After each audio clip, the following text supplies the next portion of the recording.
Lei 5. Muito depende da reputação. Dê a própria vida para defendê-la. Julgamento. A reputação é a pedra de toque do poder. Com a reputação, apenas você pode intimidar e vencer.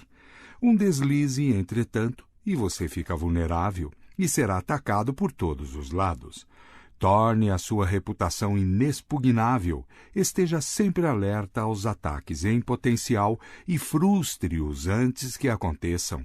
Enquanto isso, aprenda a destruir seus inimigos, minando as suas próprias reputações.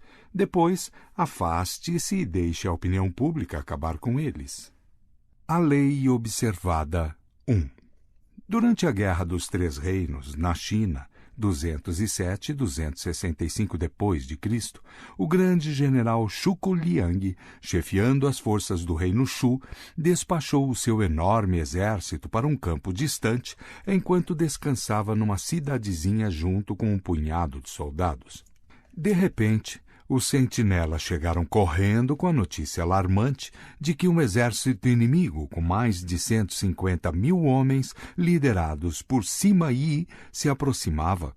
Com apenas uma centena de homens para defendê-lo, a situação de Shuku Liang era desesperadora.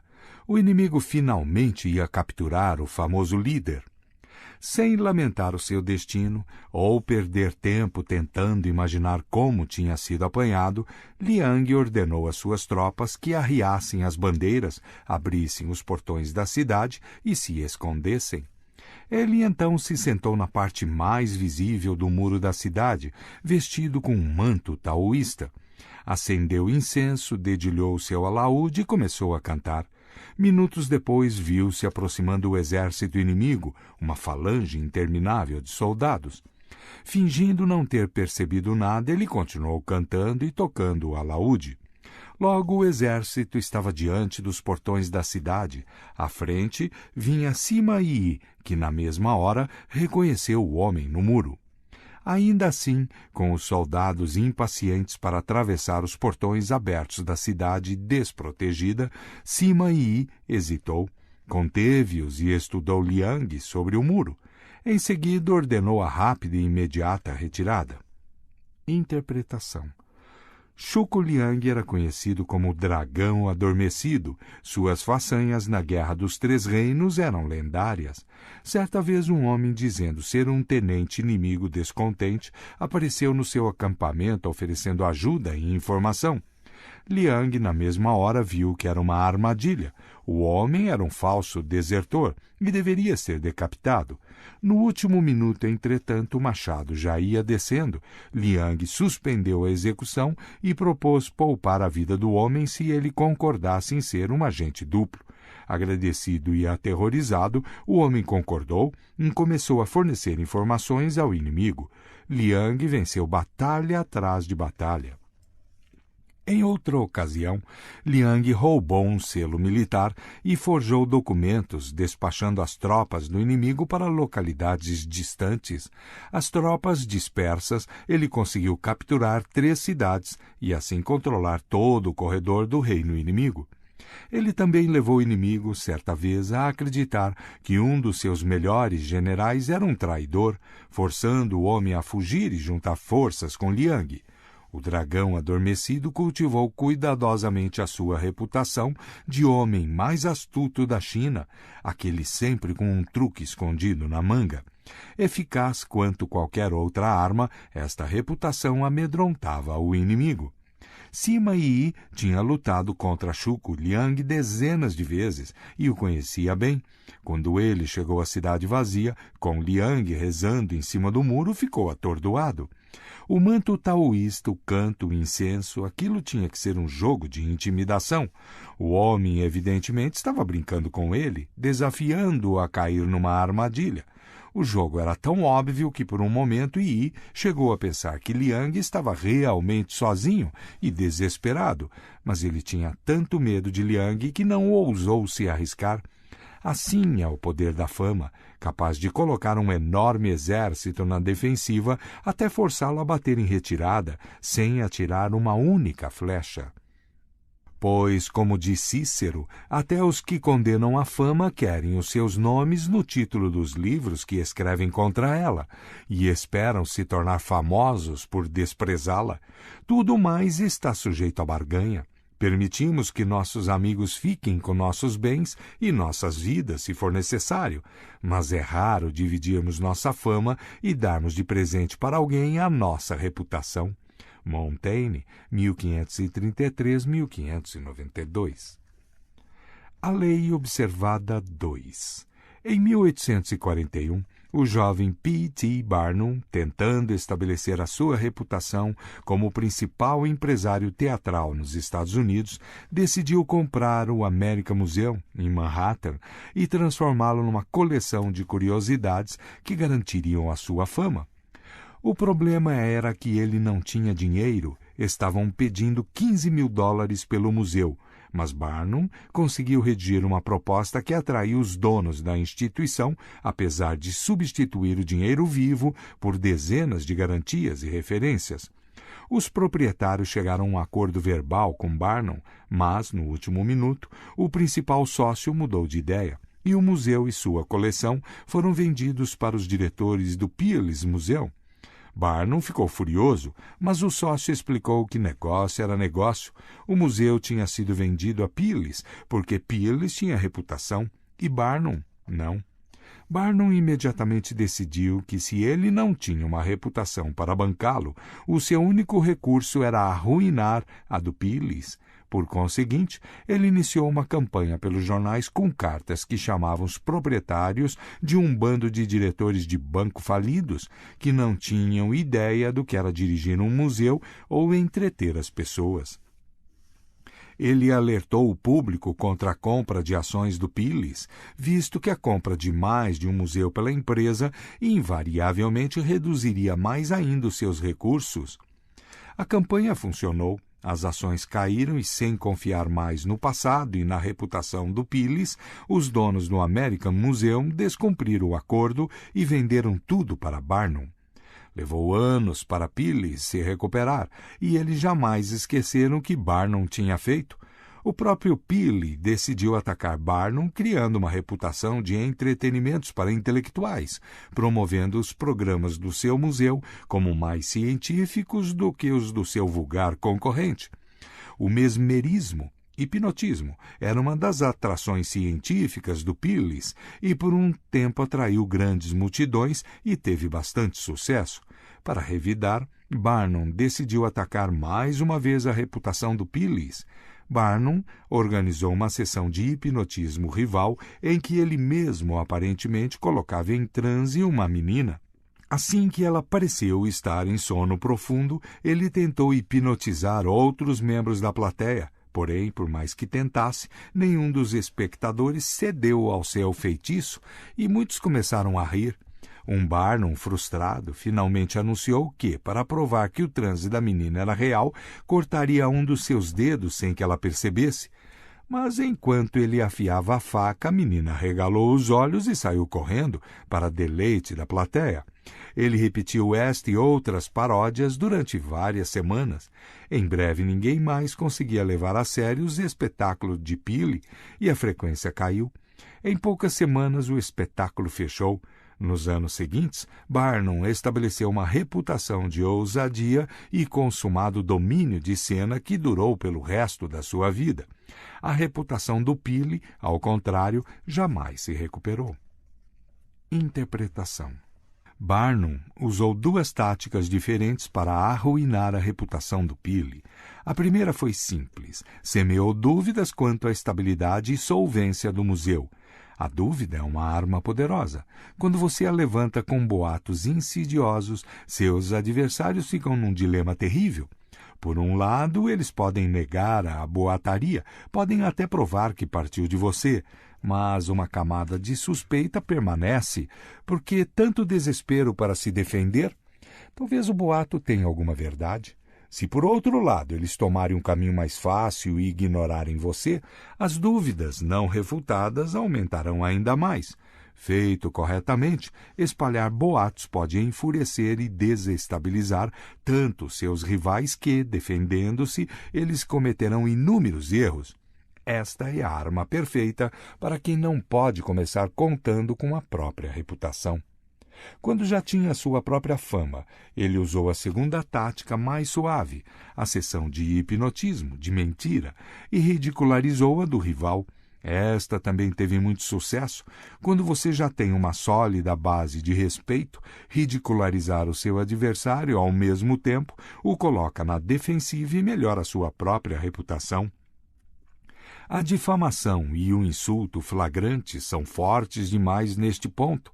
Eles são feios e podem magoar você mais do que ajudar. Farpas gentis e chacotas, no entanto, sugerem que você tem noção suficiente do seu próprio valor para dar umas boas risadas às custas do seu rival. Uma fachada humorística pode mostrar você como um artista inofensivo, enquanto vai minando a reputação do seu rival.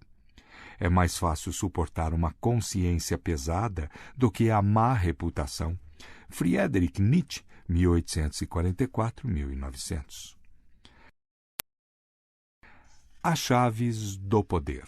As pessoas que nos cercam, até nossos melhores amigos, serão sempre até um certo ponto misteriosas e inescrutáveis. Suas personalidades possuem nichos secretos que elas não revelam. Se ficarmos pensando muito nisso, o mistério dos outros pode ser uma coisa incômoda, porque tornaria impossível para nós julgar realmente as outras pessoas.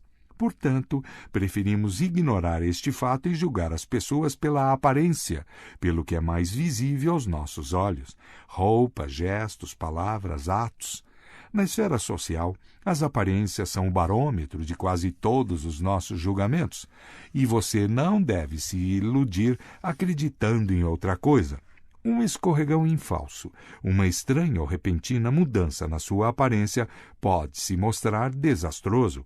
Esta é a razão da suprema importância de fazer e manter uma reputação que tenha sido criada por você mesmo. Essa reputação o protegerá do perigoso jogo das aparências, distraindo os olhos inquisidores dos outros e impedindo que eles saibam como você é realmente, e dando a você um certo controle sobre como o mundo o julga, uma posição poderosa. A reputação tem um poder mágico. Com um só golpe da varinha, ela pode dobrar a sua força, pode também fazer as pessoas fugirem de você em disparada. Se as mesmas ações parecem brilhantes ou horríveis, depende inteiramente da reputação de quem as praticou. Na antiga corte chinesa do reino Wei, havia um homem chamado Mi Tzu Rixia, que tinha fama de suprema civilidade e gentileza. Ele se tornou o favorito do governante. A lei em Wei dizia que aquele que viajar escondido na carruagem do governante terá os pés cortados. Mas, quando a mãe de Mi Tzu Rixia ficou doente, ele usou a carruagem real para visitá-la, fingindo ter autorização para isso. Quando o governante descobriu, disse: como Mi Tzu Rixia é cumpridor dos seus deveres, por sua mãe ele até se esqueceu de que estava cometendo um crime que o faria perder os pés. Em uma outra ocasião, os dois estavam passeando num pomar. Mi Tzu Rixia começou a comer um pêssego que ele não ia conseguir comer inteiro e deu ao governante a outra metade. O governante observou: você me ama tanto que até se esquece do gosto da própria saliva e me deixa comer o resto do pêssego. Mais tarde, entretanto, os cortesãos invejosos, espalhando o boato de que Mi Tzu Rixia era dissimulado e arrogante, conseguiram prejudicar a sua reputação. O governante passou a ver as suas atitudes sob uma nova luz. Este sujeito, certa vez, viajou na minha carruagem sob a falsa alegação de que estava autorizado por mim. Ele contou aos cortesãos com raiva e, de outra feita, me deu um pêssego comido pela metade, pelas mesmas atitudes que tinha encantado o governante quando ele era o favorito. Mi Tzu Rixia agora teve que pagar. O destino dos seus pés dependia unicamente da força da sua reputação. No início, você deve se esforçar para criar uma reputação por uma qualidade importante, seja generosidade, honestidade ou astúcia. Esta qualidade o colocará em evidência e fará com que falem de você. Aí então faça com que o maior número possível de pessoas conheça a sua reputação. Sutilmente, entretanto, tome cuidado para construí-la aos poucos e sobre bases firmes, e veja como ela se espalha como fogo selvagem. Uma sólida reputação aumenta sua presença e exagera sua força sem que você precise gastar muita energia. Ela também pode criar uma aura ao seu redor que infunde respeito, até medo. Nas lutas no deserto da África do Norte durante a Segunda Guerra Mundial, o general alemão Erwin Rommel tinha fama por sua astúcia e pelas manobras dissimuladas que eram o terror de todos que o enfrentavam. Mesmo quando suas forças ficaram reduzidas e os britânicos tinham 5 vezes mais tanques do que ele, cidades inteiras eram evacuadas com a notícia da sua aproximação. Como se diz, a sua fama inevitavelmente chega antes, e se ela inspira respeito, grande parte do trabalho já estará feito quando você entrar em cena ou pronunciar uma simples palavra. O seu sucesso parece predestinado por seus triunfos no passado. Grande parte do sucesso da diplomacia de vai-vem de Henry Kissinger baseava-se na sua fama de nivelador de diferenças. Ninguém queria parecer tão irracional que Kissinger não pudesse controlar. Um tratado de paz parecia um fato consumado assim que o nome de Kissinger era envolvido nas negociações.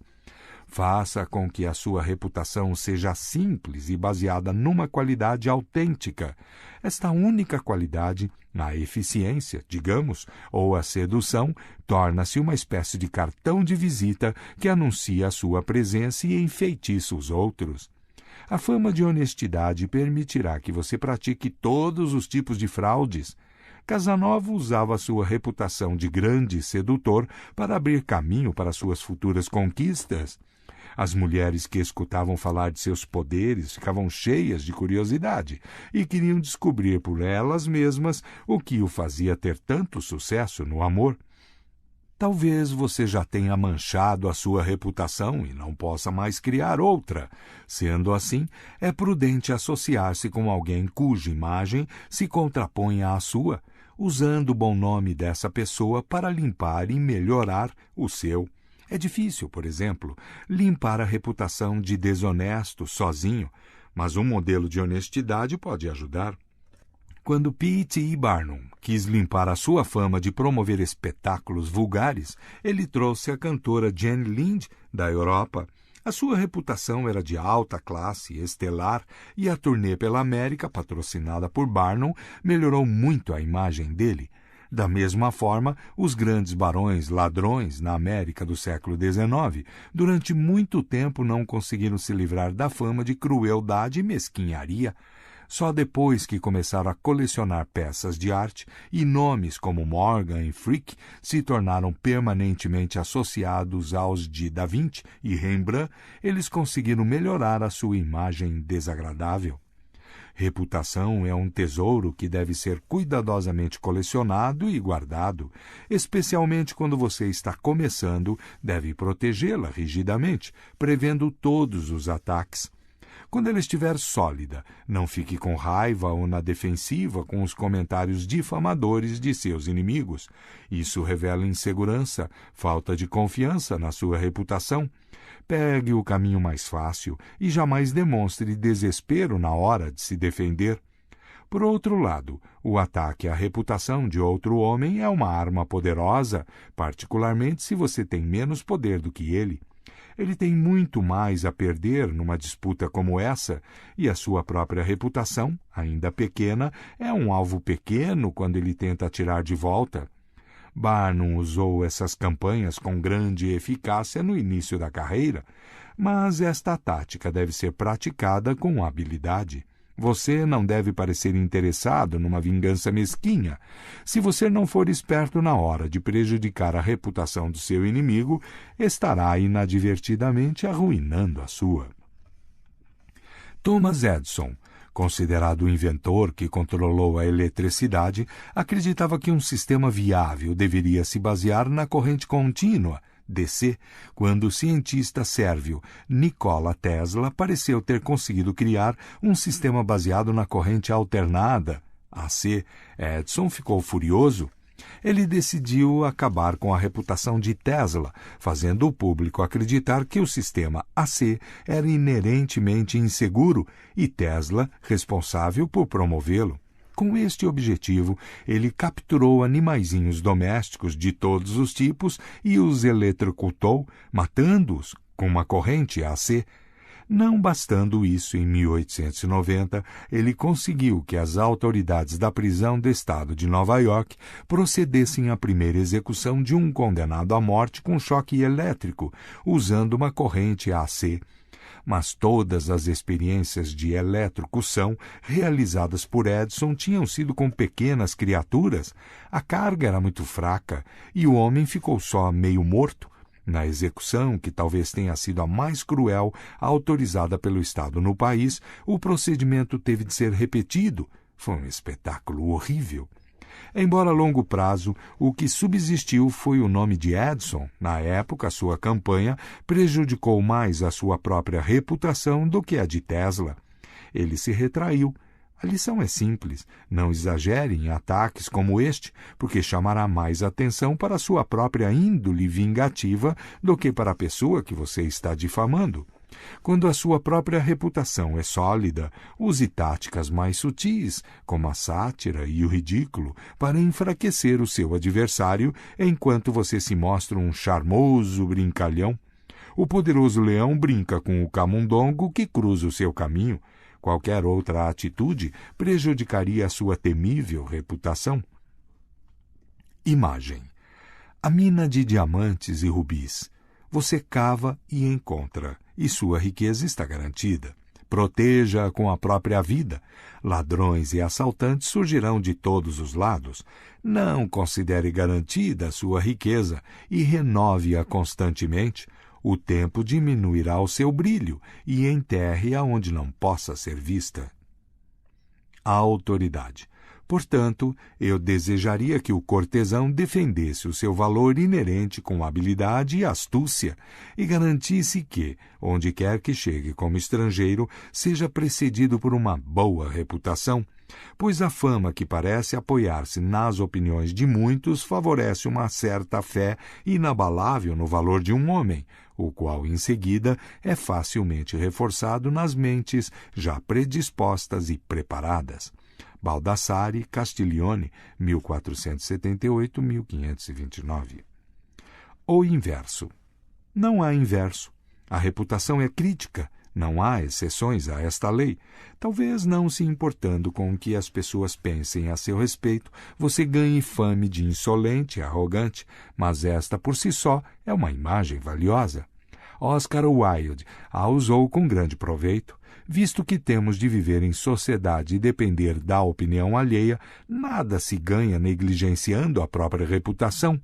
Quando você não se preocupa com a maneira como as pessoas o veem, está deixando que os outros decidam isso por você. Seja dono do seu próprio destino e também da sua reputação. Notas. Os animais atingidos pela peste.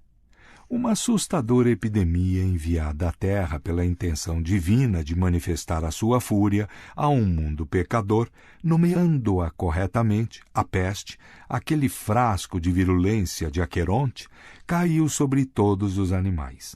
Nem todos morreram, mas todos estavam quase mortos e nenhum mais tentava encontrar novo combustível que alimentasse as chamas bruxuleantes da vida.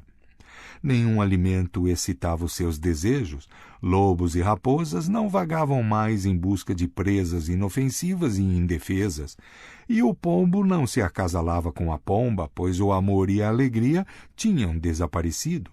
O leão tomou a palavra dizendo: Caros amigos, não duvido que seja pelos altos desígnios celestes que sobre nós pecadores a desgraça deva cair.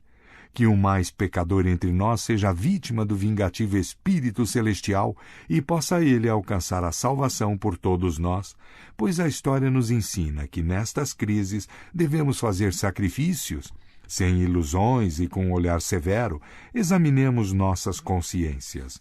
Conforme recordo, para acalmar meu apetite, devorei muitas ovelhas que nenhum mal me haviam feito, e até no meu tempo eram conhecidas por ensaiar a flauta pastoril. Se necessário for, portanto, morrerei. Mas suspeito que outros devam ter também os seus pecados. É justo que todos façam o possível para definir o mais culpado. Senhor, o Senhor é um rei bom demais, começou a raposa. Tais escrúpulos são muito delicados. Eu juro, comer ovelha, esse rebanho profano e vulgar, isso é pecado? Não, senhor. Basta para tal súcia ser devorada por alguém como o Senhor. Enquanto dos pastores podemos dizer que eles mereceram tudo de pior que já tiveram. Deles é o grupo que sobre nós, animais, conspira uma frágil e sonhada influência. Assim falou a raposa, e aplausos bajuladores se fizeram ouvir sonoros. Enquanto ninguém ousava olhar friamente para as ofensas mais imperdoáveis do urso, do tigre e de outras eminências, cada um deles, não importa de que raça vil, era realmente um santo. Todos concordavam. Aí veio o burro dizer: eu me lembro de uma vez estar cruzando os prados de uma abadia quando a fome, a vegetação e a abundância e, ademais, não tenho dúvida, um ímpeto de ganância tomou conta de mim e eu arranquei uma porção de grama a qual, francamente, eu não tinha nenhum direito. Todos, sem demora, marcaram cerrada perseguição ao burro. Um lobo, com alguma instrução, testemunhou que aquele animal amaldiçoado merecia o desprezo deles. Aquele autor imprudente dos seus lamentáveis apuros merecia nada menos do que ser enforcado. Que vilania sequestrar a grama alheia! Só com a morte ele poderia expiar um crime tão hediondo, como ele fica sabendo muito bem. O tribunal, seja você rico ou pobre, o pintará sucessivamente de branco ou de preto. As melhores fábulas de La Fontaine, Jean de La Fontaine, 1621-1695.